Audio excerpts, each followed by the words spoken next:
This is Basket Case Clubs, CPR Group's podcast where we turn basket case clubs into showcase clubs.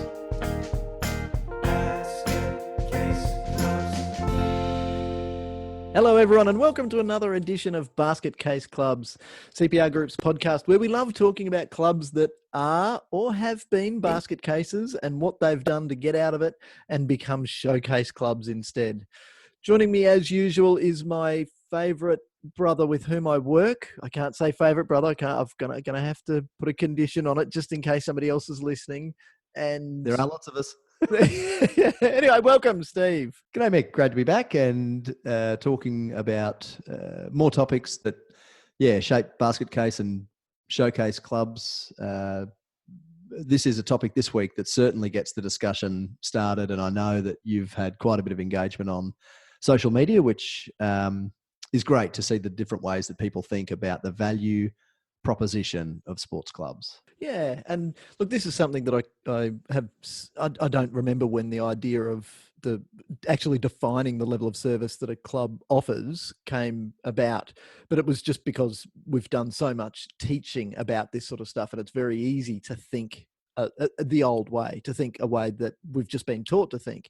And so the challenge really that we throw out all the time is when people say to us, we're the cheapest club in the league, we say, why? And why is that a good thing?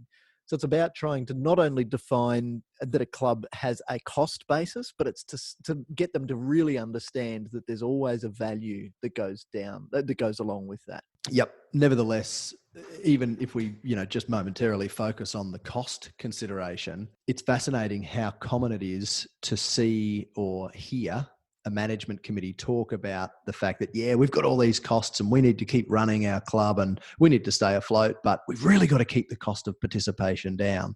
And forever, we're trying to convince volunteer management committee members, decision makers within sporting clubs that that's not necessarily the most sustainable business model.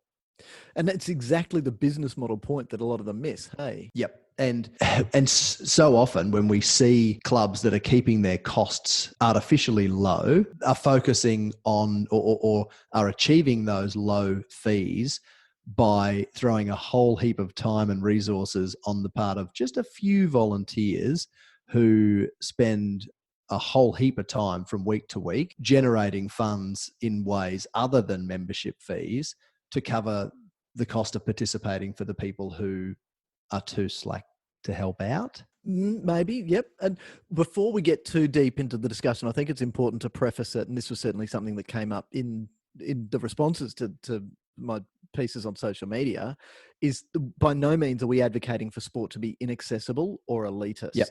But there's a really fine line and something that's critical to understand. It's all well and good for people high up in government and high up in NGOs to say, oh, Michael, you can't just say we've got to put the costs of sport up because if clubs keep jacking up their prices, then kids will be turned away. But hang on a minute. That's not what we're saying. We're saying that costs and the level of service provided can both be controlled by clubs. But if you artificially keep the fees to players and their parents down, then who's paying? Because to run a sports club costs water for the field, costs the field in the first place. It costs insurance, it costs maintenance, it costs registration fees up the line, it costs the uniforms, it costs equipment. All of these things are real expenses that clubs incur. Just quickly, they all go up. They all go up year on year. And that's often a point that's missed too. We're $120 a year and that's what we've always been and that's what we always want to be. Yep. And again, while we're not saying it's got to be more than that, we're saying have the critical discussion about what the real costs of running your club are and have a real discussion about the fact that those costs are continually increasing, and then have a really well-informed discussion about what the fees should be, and not only the membership fees, but what are you charging in your canteen? What are you charging for merchandise?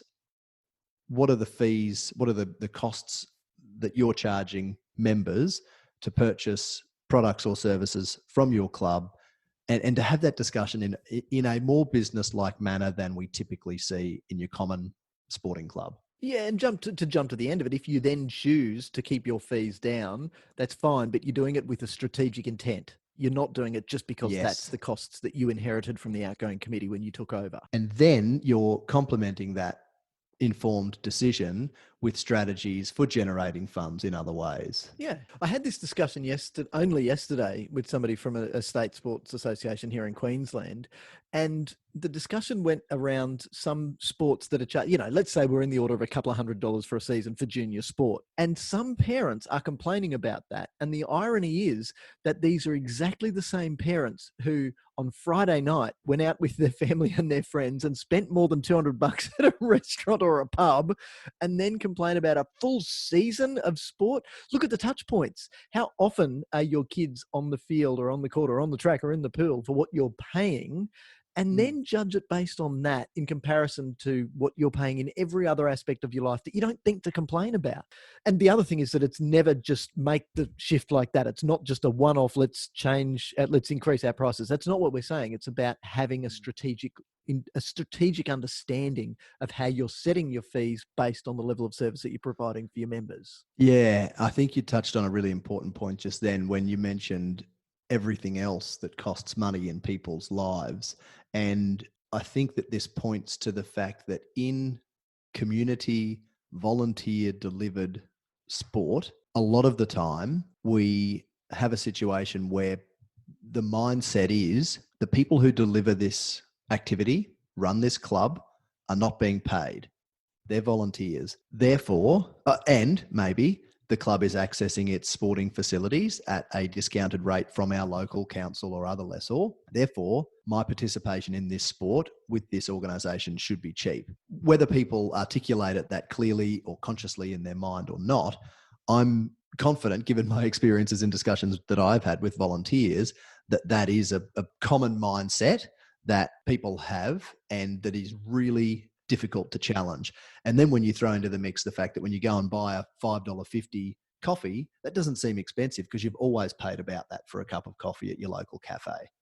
In real life, things go up and things are costed commercially, and we're not surprised when, the local sushi delivery man turns up and one week his sushi rolls are 20 cents more than they were the previous week because his costs are going up. And it's difficult to challenge volunteer management committee members who are the ones that are making, quite often the decisions about what we should be charging for our membership and what we should be charging in our canteen and for other things that we're selling as a community sporting club, to think differently, because they've always thought this way and their predecessors always thought this way. And, quite often when we're setting our fees, the most important things that we talk about are what were they last year and what are the other clubs down the road charging? And if we're going to put them up, what should that be? And everyone just stares blankly around the room saying, $5? Does $5 feel okay? Nobody ever looks down at the budget and says, well, what do we actually need to change our fees to? Yes. It's interesting to continue on the business analogy. Never, ever, ever will I stand up in front of a group of people and say, you need to run your club like a business.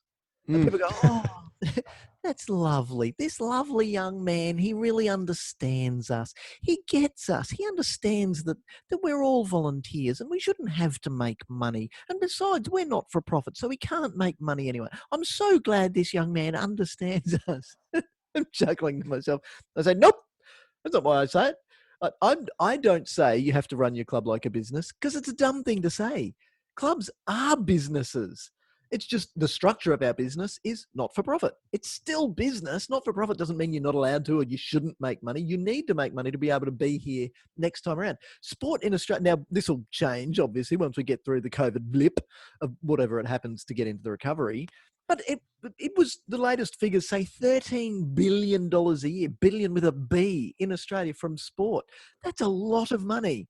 That's a massive industry, and our sports clubs are a part of that. So the people who have the mindset, unfortunately, Steve, this is to go back to what you said earlier, the people who have the mindset that we should pay a low fee because our club gets the benefit of grants and the benefit of council leases and the benefit of cheap insurance, which is a fair fee anyway, they're the same people who then turn around and say, oh, yeah, but I want full qualified coaching. Yeah, but I want professional coaching and I want it 4 times a week because my son's a gun footballer. You look at him kick that ball, the way that he controls it. Just imagine how good he's going to be when he turns 3.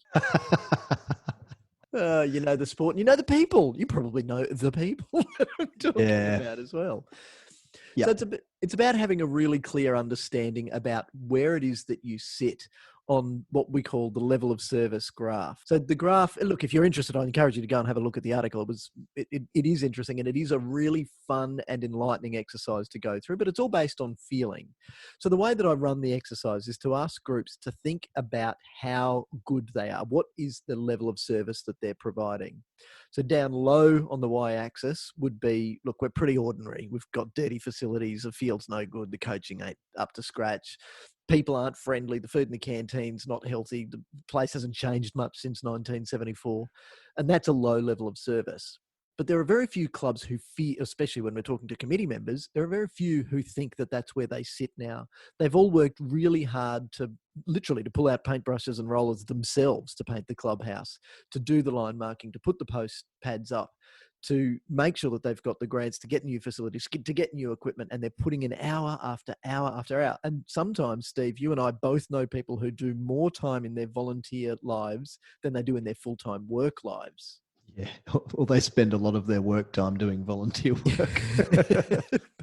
Looking over their shoulder to make sure their boss can't see them sending club emails. Yeah, there's going to be a lot of people listening to this right now, driving along in their car thinking, did they see me? How do they know? Well, we know. We know. So the clubs aren't at that level. They really feel that they're putting in a great job. So typically they're fairly high. They rate themselves fairly high on the level of service axis. Then you can... And a lot of the time, I think that that's probably pretty fair, and it's probably a perception that would be shared in many clubs by the members of those clubs. That's the reason that they're members of that club and not some other club, or don't do sport. Good point. Yep. At all, because they're pretty happy with the level of service that they're receiving. So often I think it's a pretty fair self-assessment. So then you go to the x-axis across the page and we've got just a dollar sign there. So towards the left, we're cheap. Towards the right, we're expensive. So this is just literally what the parents have to reach into their pocket to pay for their kids or themselves to play sport with that organisation. Typically, clubs put themselves in somewhere in the top leftish area of the graph, of the level of service graph. So that means we're cheap and we're bloody good. And most of us agree with that. Then we challenge them and we say, okay, well, where would you like to be? And people very often stop and think about it and they say, well, it'd be really good if we could be cheaper and better. And so they put the little X even further to the top left. And okay, that's all well and good, but then we have to stop and have a good hard think about exactly what that means and the impact that can have on the small number of volunteers who are already there. So that means, are the ones that are answering these questions. So they're the ones themselves saying, we want to be up there providing a higher level of service and charging less for it. Yeah. So who's going to pay the water fees this year? Who's going to pay for the new chip fryer? Who's going to pay for the truck to come and pump the old oil out and bring us a new oil for the chip fryer?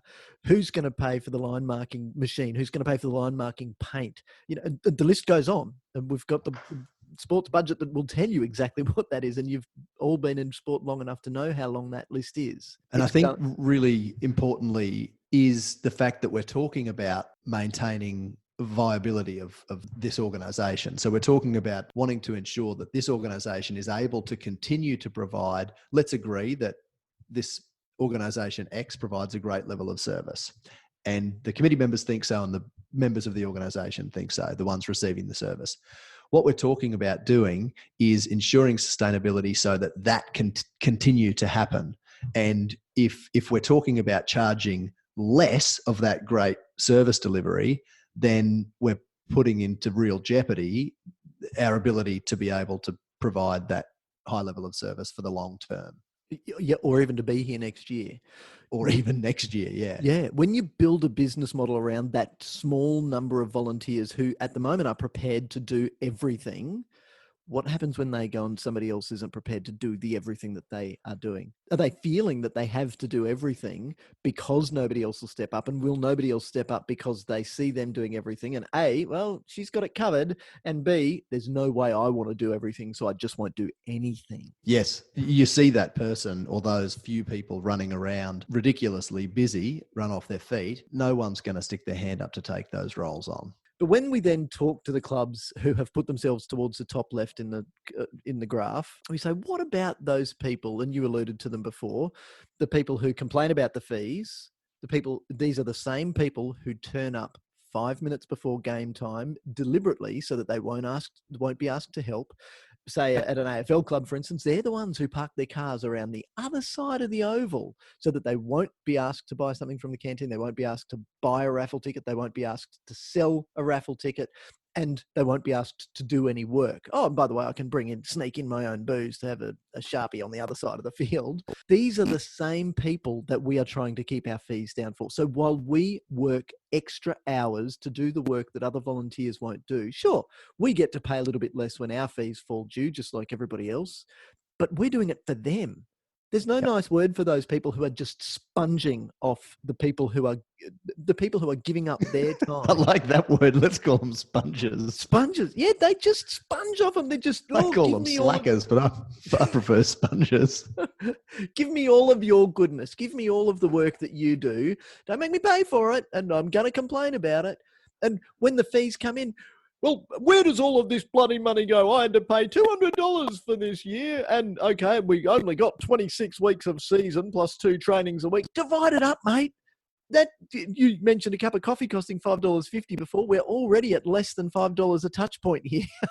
And we've got fantastic facilities, fantastic people, fantastic coaches, fantastic managers, fantastic clean dunnies and bathrooms. And you've got the gall to complain and ask us to break down the cost of $200? But isn't it sad how often those people are one and the same? The ones who don't help, as you say, turn up just before the training or game, leave straight afterwards. And it's so common that they are the ones who complain about things being wrong with the club and the people who are doing the wrong thing. You know those times an old mate in the car from the other side of the oval comes over to the president when the game starts. It's 5 minutes late, so the poor bugger's had to sit there for 10 minutes. Ooh. And he says, oh, Bruce, well, you're running late today, mate, are you? And then Bruce says, yes, sorry. Hang on a minute.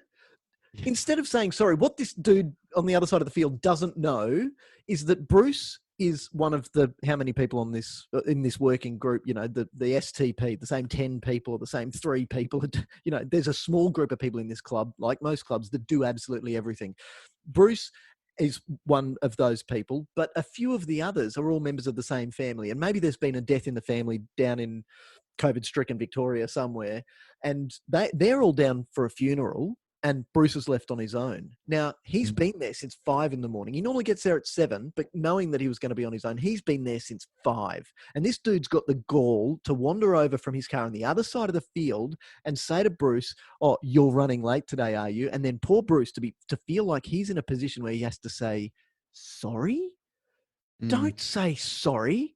The correct answer in that place is, yes, we're running late today. Would you like to know why? And old mate's going to go, and then Bruce should say, we're running late today because normally there are 5 people who work at this club to do the fantastic job that you get to enjoy by turning up 5 minutes before kickoff. 4 of those people lost a loved one and are attending a funeral, leaving only me. So we are starting late today because I was here at 5 o'clock this morning and you weren't. How often does that happen? Never. How often? Very rarely. Yeah. Oh, look, I'm on my high horse again, and I don't mean this to be a bad thing, and I don't mean to turn Bruce into Grumpy George. That's not the intent. The intent is to not put somebody in a position where they feel that they need to apologise for somebody else's slackness. Yeah. And a more measured approach would, and what we'd hopefully hear more often is something like, yeah, we are running 5 minutes late, and that's because we don't have enough people. Would you mind doing that? Could you help out for 5 minutes and help to share the load? It could be that could be a good catalyst for getting a new volunteer too. If, however, as we'll come back to, there's already a relationship between Bruce and Grumpy Duck from the other side of the field, then that won't come as a surprise, because instead of coming up to Bruce and kind of having an attack at him, it would have been, Bruce, is everything okay? Yes. Same question, but asked now in a human, empathetic way. And what can I do to help is the implication, or actually what they say. Spot on. And where we've got a culture within a club of supporting, the committee and the other doers around the place, hopefully that's the sort of discussion that we would hear. One of us and we, and how can I help? Not what are you doing wrong for us to be late? Yeah. And just, breaking down the them and us mentality to it all being one of us and we. So then after my little rant like that, and this has happened with very, very large groups at conferences, after people have clapped and said, yeah, we bloody shouldn't be saying sorry to those bastards. Then I say, okay, so now back to the graph. Where do you think you should be for the long-term sustainability of your club? And they all head to the top right. And I say, okay, that's a different answer. That's fine. But there's not actually one point on the graph where you need to be. All you need to do is draw a 45-degree line that starts in the juncture of the X and Y axes in the bottom left and goes up to the top right. Everywhere we exist on the graph is by decision. Now, it sometimes doesn't feel like a decision because you inherit a price point from the outgoing committee there before you, and you inherit a level of service and conditioning to strive to increase that level of service. But it's still a decision when you become the new decision makers, the new committee members. It's still a decision for you to leave it there.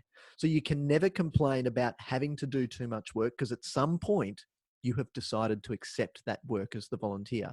So you can't blame others for you doing the volunteer work. You can change it. It is always a decision. It is always a choice. Even if you haven't made the decision, you've made the decision not to make a decision. That in itself is a decision that can change your life. And just knowing that can change your life.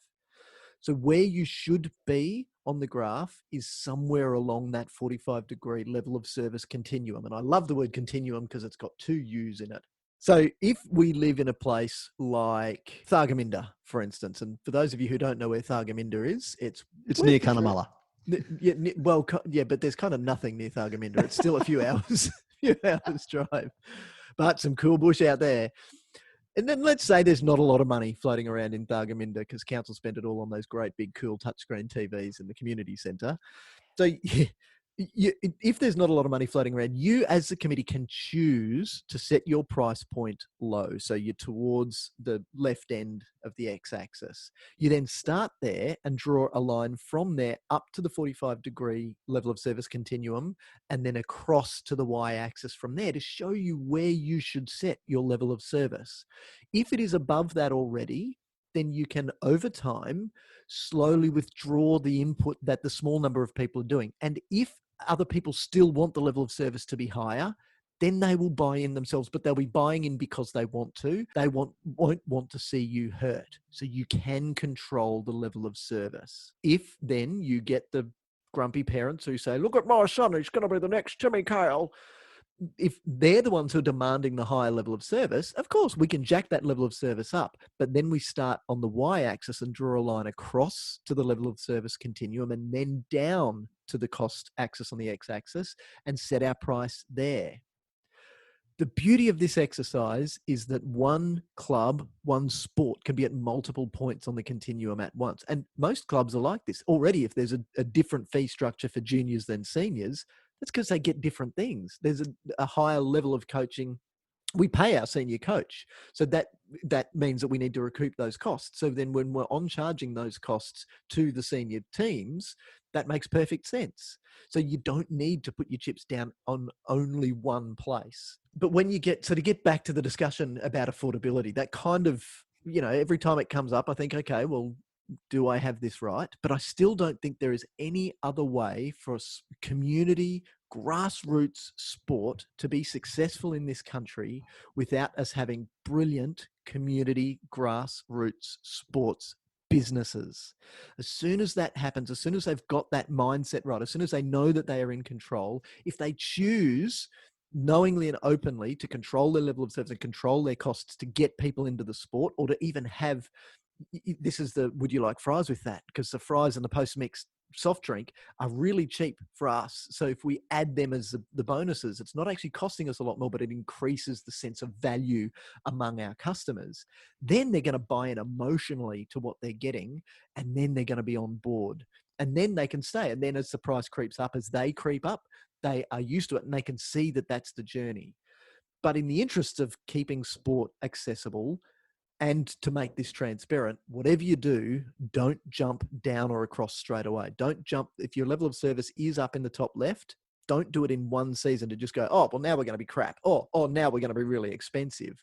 Take a journey to where you want to be on the continuum over time, but do so transparently. Telegraph your punches, to, as it were, to your customers so that they know what's coming. Yes, and the budget tool that you mentioned earlier, I think is a really good complement to the level of service diagram and continuum, and it really contextualizes this discussion for a lot of clubs with whom we work, in that they can work out all of the money that they can expect to get as income in 1 year based on the number of participants that they have.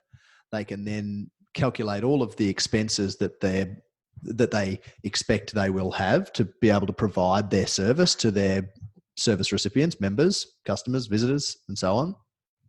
And they'll identify in almost every case a shortfall. And what that means is that that organisation is making up that shortfall through the income that they shouldn't be relying on. So sponsorship, fundraising, maybe the canteen.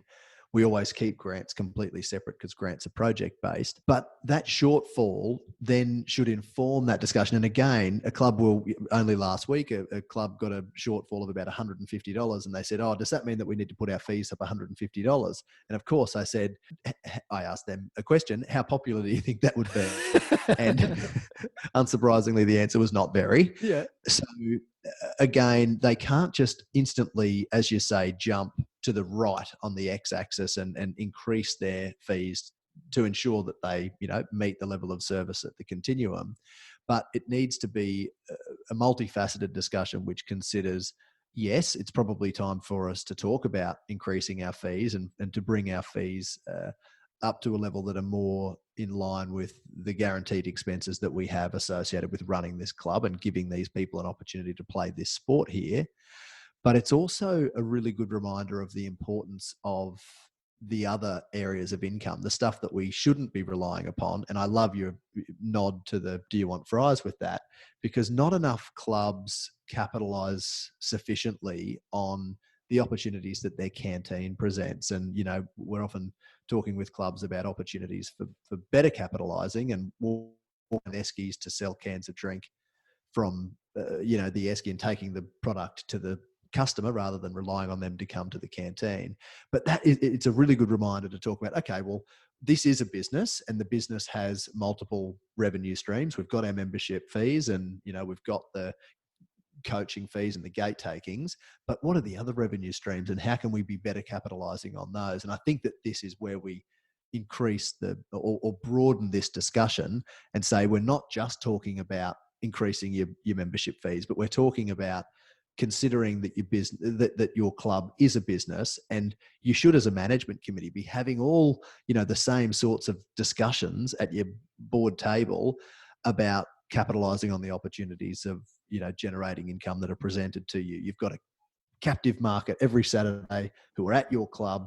You should be selling them, as much healthy food as you possibly can. You should be upselling them in the canteen. You should be taking the products to them to make it easy for them to spend money at your club. Bloody offer card payments. Don't you only accept cash payments? I think for me, that's been one of the great silver linings of the bigger focus on hygiene that we've seen through the coronavirus pandemic, is the fact that, more and more businesses by necessity are now taking card payments. Yep. And that includes clubs. Gone are the days where it's okay to say, oh, sorry, we're cash only in the canteen. Not okay. And look, okay, so now to bring that discussion together with the level of service discussion and the fee setting discussion, if we get our fees right over time, this might be a 3, 4, 5 year journey.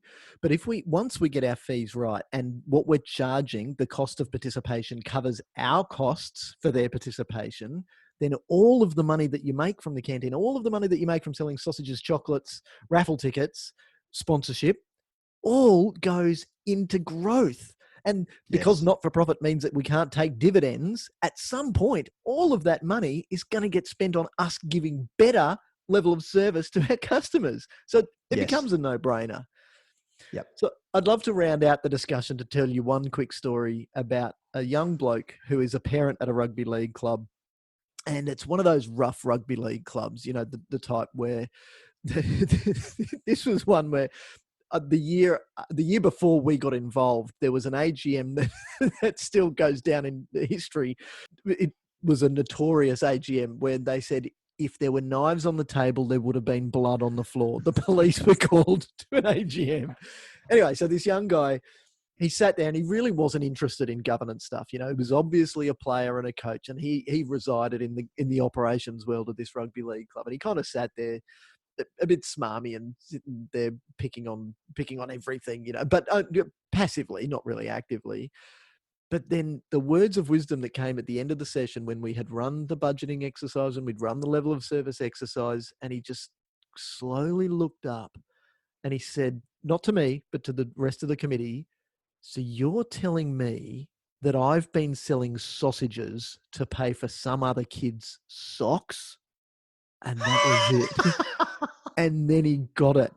But because he got it, then any fear that anyone had that these were the right discussions to be having just flew out the door. Everybody was really happy to have the discussion about getting on the journey to getting onto the continuum and having a really good focus on level of service and our value proposition, not just what it costs kids to play footy and wear green socks. Eat tasty sausages. Down the name of the episode, Socks and Sausages. Steve, this is really one of my favourite topics. It's always a pleasure to share any topic of sports governance with you, but this one is especially close to, I know, both of our hearts. So thank you again for your time in indulging us to have this discussion. Likewise, yeah, and hopefully you all enjoy listening to the session. And certainly, as Mick mentioned, jump onto LinkedIn and check out the articles, which have generated a good degree of commentary. And it certainly is a topic that we love and is one that is fascinating, and no two discussions that we have with clubs are the same, which makes it even more interesting. Absolutely. So as usual, make sure that you are following us on social media. If you're not already signed up to our newsletter, you can do that at cprgroup.com.au. If you want to check out any of our old webinar recordings or old podcasts, make sure you check those out on our website as well. And until next time, we look forward to speaking to you again. Thanks, Steve. Good night, everybody.